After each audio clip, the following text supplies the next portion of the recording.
have a little bit of a commentary, and then, of course, as always, anybody wants to know what's going on with the monkey, it's because of my daughter. That way she knows that even though she's not here, that she's here, and she's right beside me. It's her little monkey, so that's what's up with that. That's why he's in all the videos. I have a special one today. We do a lot of twin flame readings,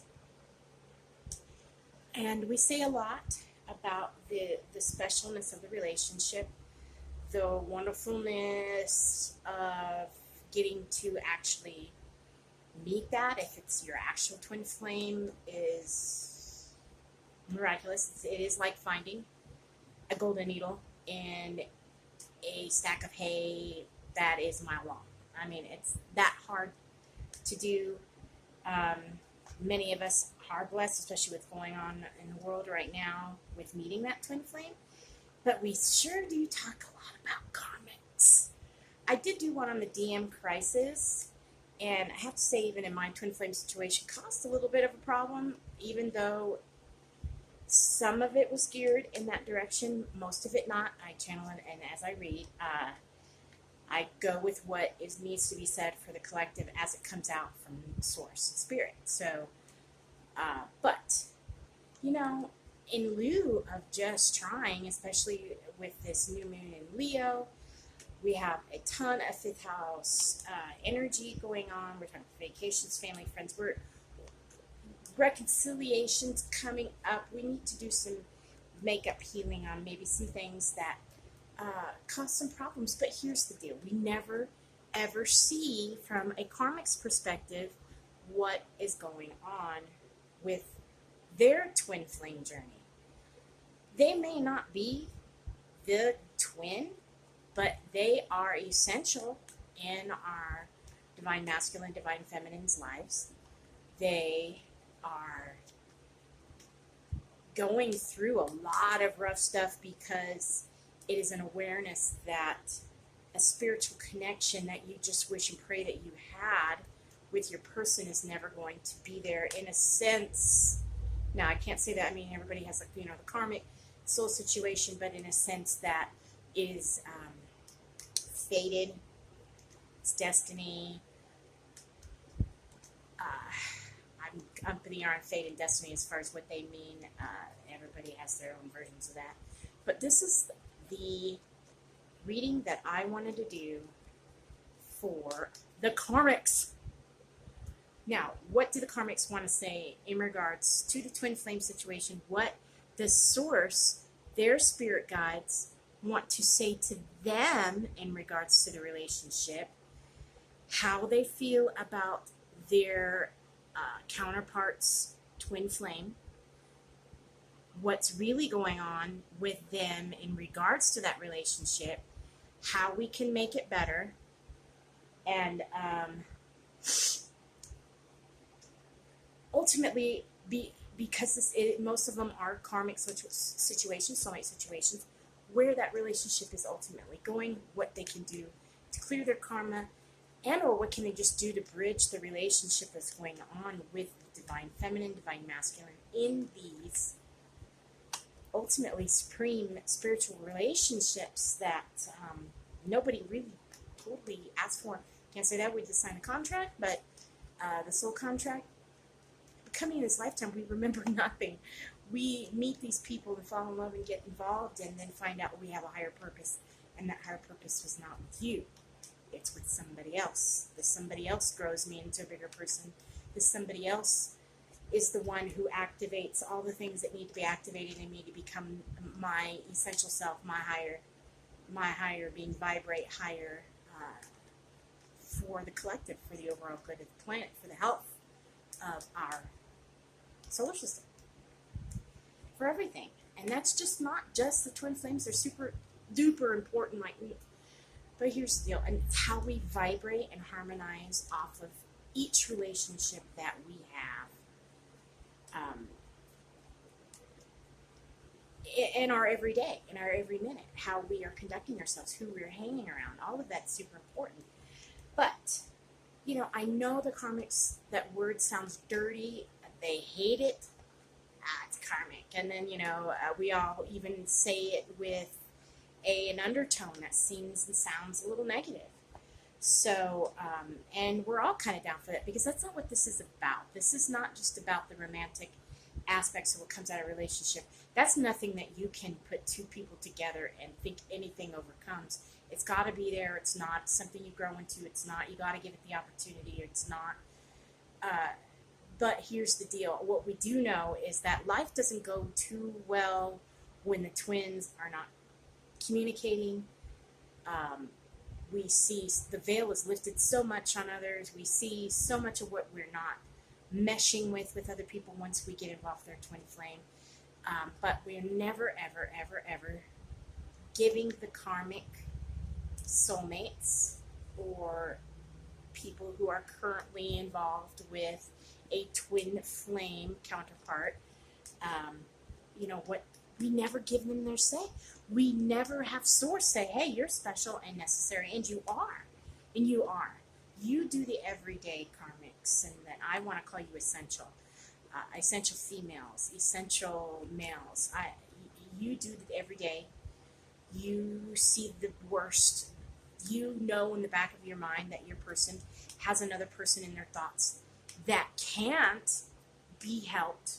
It is magnetism, it's quantum physics, it's quantum magnetism. It's not anything that can be rewritten. It is what it is. And you're dealing with people who love our twin flame counterparts. So we want to give voice to the karmics. I wanted to, especially as in any form of, you know, just not even an apology. I'll never apologize for being my twin flame. But in lieu of that and being strong in my position with my spiritual path, and it is my life purpose, even in doing with the tarot, it's where I've landed myself as an advisor, and all the research that I have done has been twin flame focused. You know, it's all about the twin flame program. So, but I know that leaves somebody awfully hurt a lot. And Beauty, and that's what I call her, it's Bugg and Beauty. Beauty, I love you too. You're just as much a part of me as you are of him, and I need you to know that. So this reading is for you, especially coming into this Lionsgate portal.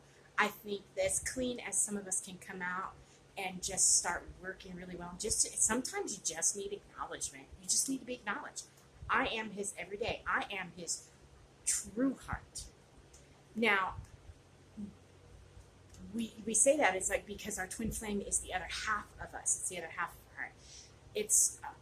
It's a true heart as well, but then there's that other earthly aspect of the interaction of male and female that the karmic gets, that we, until that moment happens, and or if it does or doesn't, we have to find a way to vibrate with one another the best way we can so that we all have a great life.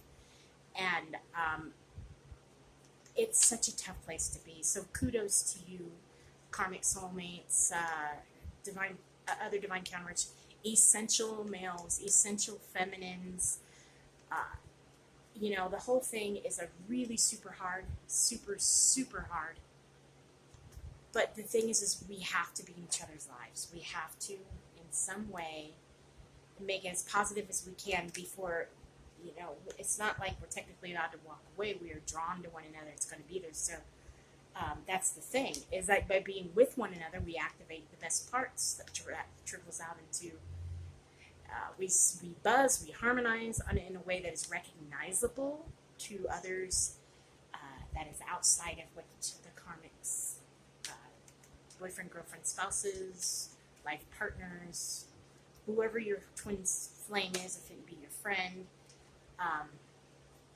you know, husbands, wives, all that. It's tough. Kudos to you for all that you do, especially going through the awakening with the divine masculines. It's super tough on them. It's been a tough ride on the karmics. A lot of times the karmics are the ones who have their children. So, and because of that, we all have to learn how to do this a little bit better than the way that I see it done in the Twin Flame community. That's just my opinion. But I never think that any Twin Flame counterpart should ever apologize for the way they feel, the love and affection that they have for this person, because it is half of them. You can't love anybody else if you don't love yourself, and it comes from you balancing the two parts, recognizing your twin flame, helping activate each other into the best possible beings that you can be, hoping that that love outside of the everyday light and love that is necessary comes about, and if not, that you love them unconditionally, and that means supporting their everyday life. So the reading I'm going to do is for you karmics. So, we're just going to call you you essentials. And one quick little message here from Source in regards to maybe just a little hint on something that they'll be talking about with this. 8 of Swords. And we all know that that says a lot. That does say a lot. So, you guys, a lot of defenses there. It's a big wall, but Source is out there saying that, I know it seems unfair. The door is open to walk through in a more fair element. You don't have to be this defensive or guarded. There's better ways, and we're all going to work together to figure that out. So, and this Nostradamus deck is phenomenal. Let me see if I can find my book real quick. I would read that passage, but I can't find the book real quick. Sorry, my physical therapist just showed up, so. But anyway, this is fairly obvious. And it's funny. We got Jupiter, and then Gemini, which is, of course, Twin Flame indication with this card. And now it's kind of upside down. How that leaves you guys upside down. Jupiter is all about expansion, that growth. It's growing that heart space as well. It's giving you that indication about how special the relationship can be if the karmics and the divine counterparts or marked twin flames can go about their relationships. I think we take this to a new level, for sure. All right, guys. So, this is my commentary on what's coming up.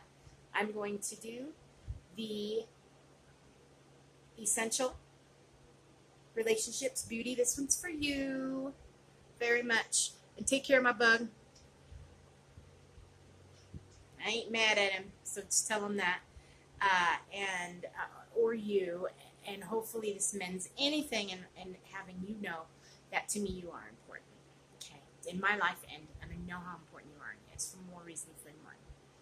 All right. So, coming up with reading, guys.